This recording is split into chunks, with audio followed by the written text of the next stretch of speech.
তাই তোমাকে কি আজকে রাস্তায় ডাকাত ধরে নাই? কেন? কেন কি তুমি এতগুলো ভোট করে কিভাবে আসছো এখানে? 50 ভরি গহনা পরে ডাকাতের হাত থেকে বাঁচল ঐশরাত জাহান ইতি। বৌভাতের অনুষ্ঠানে পা থেকে মাথা পর্যন্ত স্বর্ণ দিয়ে সেজেছে ইতি। বর্তমানে স্বর্ণের যত দাম, এত স্বর্ণ পরে কিভাবে আসলো ইতি? অন্তরা ইতিকে বলেন, তুমি কিভাবে আসলে? তোমাকে ডাকাত ধরে নাই? স্বর্ণের এই উচ্চ মূল্যের মাঝে সবাই যখন হিমশিম খাচ্ছে, ঠিক তখনই ইতি 100 ভরি স্বর্ণ উপহার পেয়েছে। শ্বশুর শাশুড়ি ইতিকে 50 ভরি স্বর্ণ দিয়েছে। বিয়েতে পা থেকে মাথা পর্যন্ত স্বর্ণ দিয়ে ঢেকেছে ঐশরাত জাহান ইতি। আবার বৌভাতের দিনেও স্বর্ণ পরে চমকে দিয়েছেন ইতি। এত স্বর্ণ পরে কিভাবে আসলো ইতি? তাকে ডাকাত না ধরে পারল কিভাবে? ইতির সাথে খুনসুটি করেন তার বোন নুসরাত জাহান অন্তরা। ইতিকে অন্তরা নিজেই দিয়েছেন 20 লক্ষ টাকার গহনা, যেখানে গলার একটি হার ও একটি কানের দুল আছে। তাছাড়া রাকিব হোসাইনও ইতিকে একটি আংটি উপহার দিয়েছেন। বৌভাতে বোনের দেয়া সেই গহনাই পরেছে ইতি।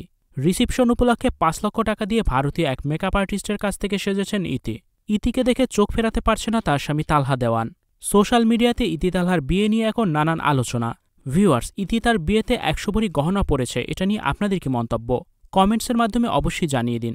আর ভিডিওটি শেয়ার করার অনুরোধ রইল।